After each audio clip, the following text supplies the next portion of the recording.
Yeah, I wasn't exactly sure on how I should start this video off, so that's what was up with the picture. Also, to be fair, like 70% of the people watching this video probably only clicked on it because of the thumbnail, so, you know, I had to capture that audience within the first 5 seconds. After that, they clicked off the video after they found out it's going to be nothing more than a 19-year-old white kid that looks like a 15-year-old white kid talking about fan service. Yeah. This calls for the half-tide tide, because that's just casual, right? Okay, so fan service. Why in the name of every god and deity, both in the physical world and in anime, Ishbal, why would you be making a video about fan service? There could be so many other stuff you can do. I mean, we trust you, but this is just, you're not really qualified for this. Okay, well, here's the thing. It's not really any particular reason I decided to make a video on fan service and ecchi and hentai and all that crap. Don't be frightened. We're not going to go that deep into that other stuff. But really, it's just because it's just something I've noticed when people watch certain kinds of anime. How they'll mostly comment on the excessive amounts of fan service, or if it's an ecchi series, they can get confused with fan service and an ecchi series, which is completely different topic that we'll get into discussing. But you know, and they would always complain, like, oh man, you know, this plot's pretty decent, but, you know, this chick is to take off her shirt every 5 seconds, and that's really distracting from the plot. And then, you know, like, inevitably you have the other guy in the room that if you're lucky enough to have two friends that like anime and you're watching it with, and the other guy is going to be like, he's like, oh, I don't know, man, I kind of like it, she's kind of hot, I do her. And then if you're really lucky, you get to sit there trying to watch the show while your two friends are arguing if it's messed up or not for wanting to have sex with an anime character. That didn't happen, anyone? Just me? Okay, whatever. Okay, so the video is going to be in two parts. First part is just going to be a basic definition of what fan service is, what ecchi, hentai, what are the differences between the three. And the last section is just going to be my personal opinion, like how much fan service I think is too much in a series. Do I think it subtracts? So the second part's going to be completely opinionated. But let's get to this. Let's get to this. We're going to start pounding the information into you guys, bit by bit, until it's completely inside. Oh, sorry. Ugh. I had to set that up every time I make a lame sex joke. I fear I'm going to get my money's worth for it by the end of this video. But anyway, fan service. So if I were to ask to define what the word fan service would be, I would probably call it like little snippets of softcore pornography inside of anime. Now, not every anime I've ever seen has an abundance of fan service. Some have more than others. You know, you compare, you know, something like Bleach to something like One Piece. You know, it doesn't even compare there. There's fan service in both series, but it's much more prevalent in One Piece than it would be with Bleach, except for the last couple chapters. Kubo's been deciding to go in some weird direction with that. I don't know. But even that's another thing too. Like, even if the fan service in Bleach that's been in the past couple chapters with Kiryu and with, you know, Nemaya's awesome harem, that's still completely different in the style and presentation than, you know, Nami's bikinis in One Piece. You know, that's just how that's going to go. And it's also really important to distinguish fan service as an element of a series, not like a main point of the series. That's going to get into further down the line when we get into ecchi and hentai. In a sense, it's kind of just like the seasoning on your anime sandwich. You know, you're just trying to, you know, service the fandom a little bit just to keep you kind of invested in the series.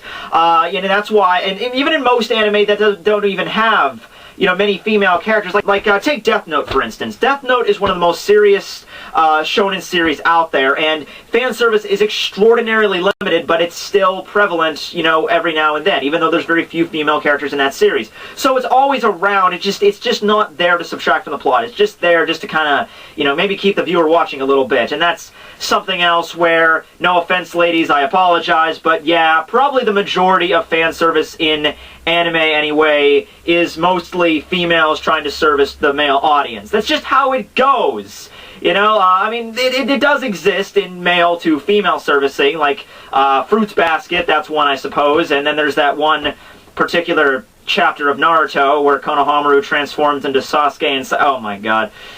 Oh. You know, you could say Sasuke and Sai have a little bit of a... Okay, sorry, but it's mostly female to a male audience.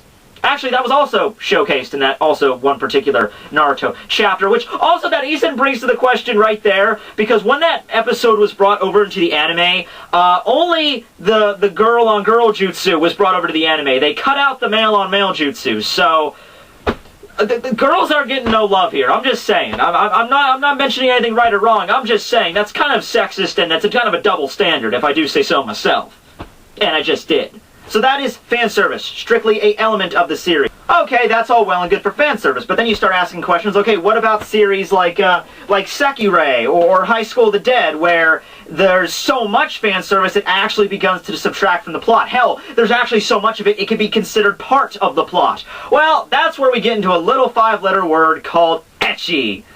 What is ecchi? Well, that's I just pretty much said it. It's when fan service is essentially a plot of the show. I mean, yeah, there's other plots as well, like in Sekirei there's like fighting or something, and there's wings and special powers, I don't know, and in High School of the Dead there's zombies or something, but half of the plot is the main plot and the other half involves fan service. So, yeah, it's kind of like to bridge the gap, I'd say, between a hentai and just a series heavy on fan service, such as One Piece or Fairy Tail. Oh, Fairy Tail! It's funny it took me this long to mention Fairy Tail. Yeah, that would be what I would consider a borderline ecchi, but not strictly an ecchi, because the main plot still covers most of it. If I was going to define Fairy Tail, I would kind of define it as Pac-Man, where we have this much as main plot and this much as fan service. Still quite a sizable chunk, but not quite there yet. Ecchi's about half and half. And now we get to the final end of the spectrum, which would be hentai. Yeah, okay, so basically, what's the best way for me to describe this? Okay, so basically, when a man and 3 other women decide to... Hey, no, we're not bleeping this out. This is hardcore education. People need to know about this shit. Okay, so now back to the tentacles. I apologize for cutting this particular section of the program out, but according to YouTube bylaws, we are not allowed to air the next couple seconds of video footage. Instead, please enjoy these pictures of cute pandas.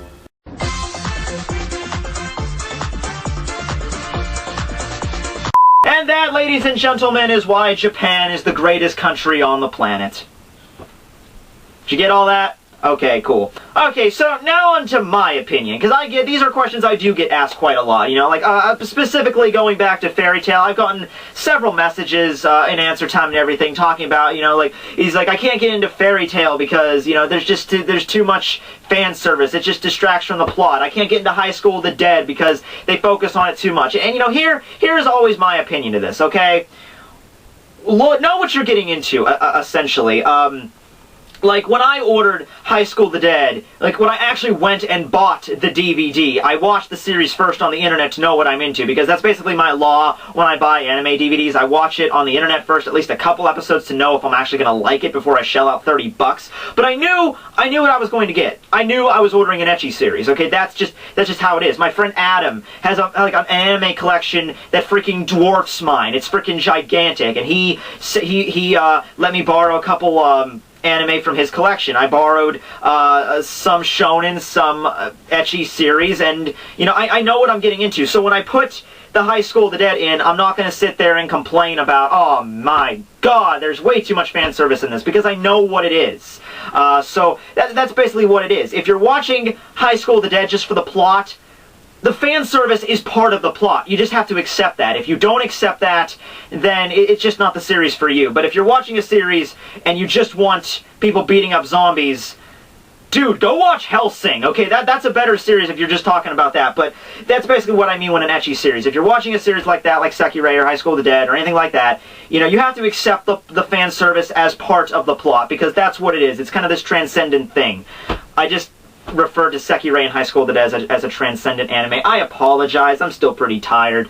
But yeah, that's basically what my view is on ecchi series. You know, you get what you pay for. Now, when it comes to series such as Fairy Tail that happen to have an actual plot or still technically shonen, yes, that is an issue right there, because Fairy Tail is not an ecchi. It's a shonen. It's a little bit more mature shonen, but it's still a shonen nonetheless. It's not like getting into seinen material. So, yeah, in that particular series, when all the girls have to get, like, in a battle, they have to get their clothes blown off in a certain provocative sense, yeah, and, you know, you spend most of the chapter either drawing this full-page spread of Urza all battle-worn with, you know, her shirt blown off, or like, wasn't she supposed to be the armor person? And in most battles, her armor is either really revealing, or she just switches out to like the bandages over her breasts and like the pants with the flame pattern and like just 2 swords. You know, isn't she supposed to be armor related? And instead, that's her design, and you have to spend time, you know, drawing it in great detail. I mean, like, Hero's a great artist. He really is. Like, you can complain about